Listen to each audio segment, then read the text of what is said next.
আসসালামু আলাইকুম। সবাই কেমন আছেন? আশা করি সবাই ভালো আছেন। আজ আপনাদের জন্য নিয়ে এসেছি নতুন গল্পের নতুন পর্ব। আশা করি গল্পটি আপনাদের ভালো লাগবে। তাহলে চলুন শুরু করা যাক।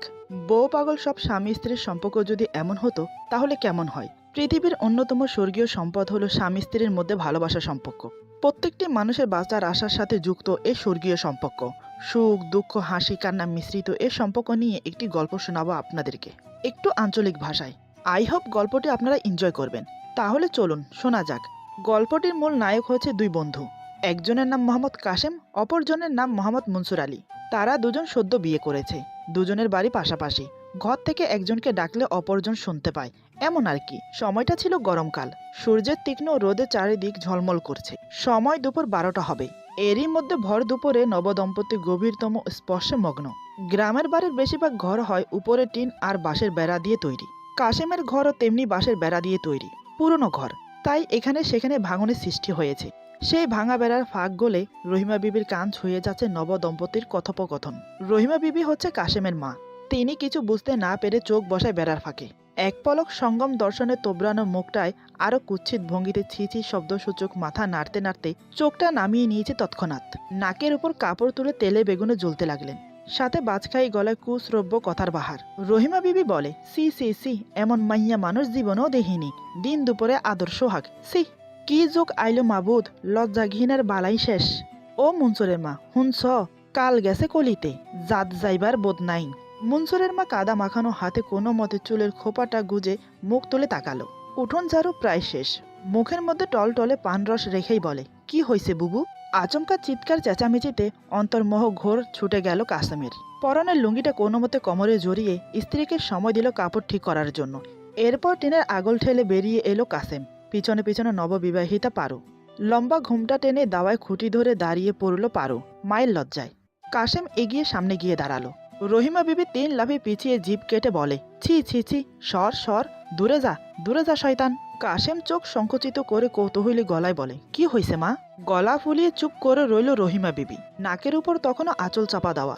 পাশ থেকে মনসুরের মা লালচে দাঁত বের করে একই ভঙ্গিতে বলে, এই আটফাইটটা রোদ্দের মধ্যে এত আউস? লজ্জা শরমের মাথা গিল্লা খাইছস? রাইতে কি চুরি করতে যাবি? বুঝতে বাকি রইল না কাশেমের। মাথা নুয়ে চটচটে লুঙ্গিটার দিকে তাকালো। রহিমা বিবি দ্রুত পায়ে হেঁটে দাওয়ায় উঠলেন।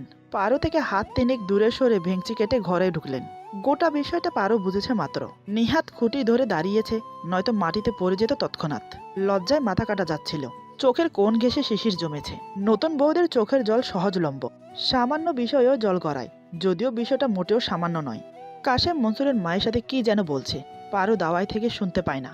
এরপর কাশেম দাওয়ায় এগিয়ে এসে বলে, গামছাটা দাও দেখিনি, যাই 2টা ডুব দিয়ে আহি। পারো কাশেমের দিকে না তাকিয়েই দড়িতে ঝুলতে থাকা গামছাটা ছুঁড়ে দেয়। কাশেম সেটা গলায় নিয়ে একটা গানের সুর আওড়াতে আওড়াতে লুঙ্গির এক কোণের খোঁট ধরে এগিয়ে গেল। পুকুর পাড়ে গিয়ে দেখে মনসুর গোসল করছে। কাশেম ঘাটে গিয়ে বসে। কাশেমের উদ্দেশ্যে মনসুর বলে, বুঝলি কাশেম, দিনকাল যা পড়ছে, মাইয়া মানুষের যে এত চাহিদে আগে জানতেম না। যদি জানতেম তাইলে পারে সত্যি সত্যি এ জীবনে বিয়েই করতেম না। খালি বায়না, এত বায়না ধরলে চলে বল দেখিনি। সুগন্ধি সাবানটা মাথায় ঘষতে ঘষতে কথাগুলো বলতে লাগলো মনসুর।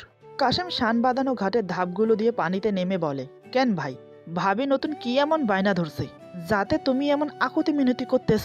মনসুর বলে, আর কইস নে, লক্ষণ বাড়ির পালায় যাইতে চায়। বলে কি না, কখনো কিছু চাইনি, এবার ওই পালাতে নিয়ে যাইতে হবে। কখনো কিছু চাইনি বলে সব মাইনে নিতে হবে? এই রাইত দুয়ারে মাইয়া মানুষ নিয়ে যাওয়া যায়? কাশেম বলে, যাইতে চাই, নিয়ে যাও। জোসুনা রাইত দুজনা হাত ধরাধরি কইরা যাইবা, আবার আইবা। এ আর অমন কি বায়না, দুজনেই তো। মনসুর বলে, ইস, তোমার নতুন বউ, আউস আমার থাইকা তোমার বেশি, তুমি যাও ভাই। কাশেম বলে, আমি তো যামই, তোমারে বলি তুমিও যাইও ভাবিরে লইয়া, ধরতে গেলে তোমরাও নবদাম্পত্তি। তারপর দুজন এটা সেটা বলে গল্প করতে করতে গোসল সেরে বাড়ি ফিরে। রাতে মাটিতে পাটি বিছিয়ে খেতে বসেছে কাশেম। পারু ট্যাংরা মাছের ঝোল তুলে পাতে দিতেই কাশেম বলে, মাই খাইছে? পারু বলে, হ। কাশেম বলে, তুমি খাইছো?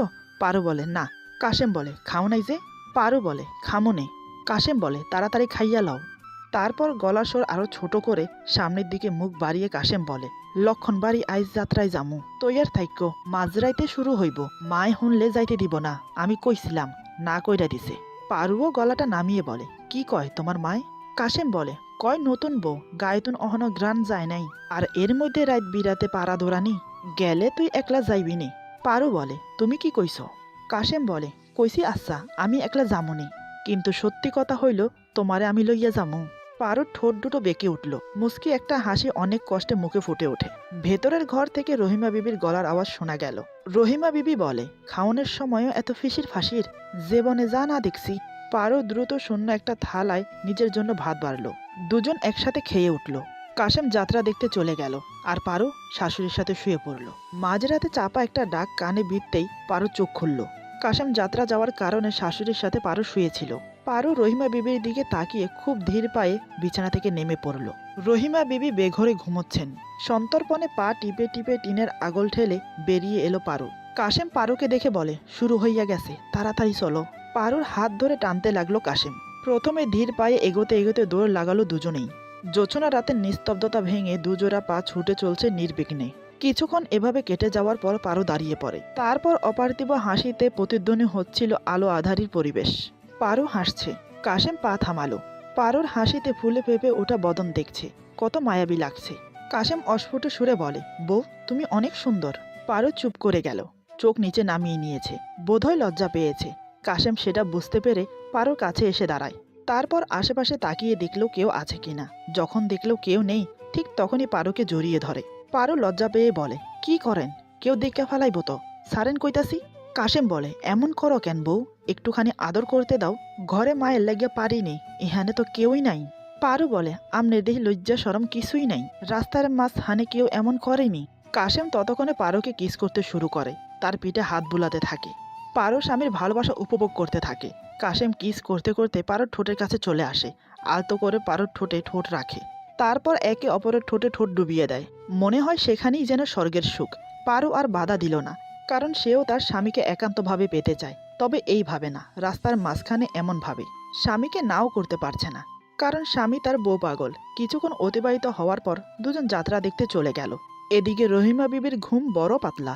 গাছ থেকে পাতা খসে পড়লেও কান খাড়া হয়, আর টিনের আগল খোলার শব্দ তার কানে যায়নি, এটা মানা যায় না। চোখ বুজে হাসি হাসি মুখ করে পাশ ফিরে ঘুমোলেন রহিমা বিবি। মনে মনে বললেন, আমাগো জীবনে এমন দেখি নাই, দুইটাই পাগল এক্কেরে। একটা বউ পাগলা পোলা পেড়ে ধরছিলাম। আজকের গল্প এখানে সমাপ্ত। আশা করি গল্পটি আপনাদের ভালো লাগবে। যদি ভালো লাগে তাহলে লাইক, কমেন্ট এবং সাবস্ক্রাইব করে আমাদের পাশে থাকুন। পাশে থাকা বেল আইকন প্রেস করে দিবেন, তাহলে আমাদের নিত্য নতুন ভিডিও আপনাদের কাছে পৌঁছে যাবে। সবাই ভালো থাকবেন, সুস্থ থাকবেন। আল্লাহ হাফেজ।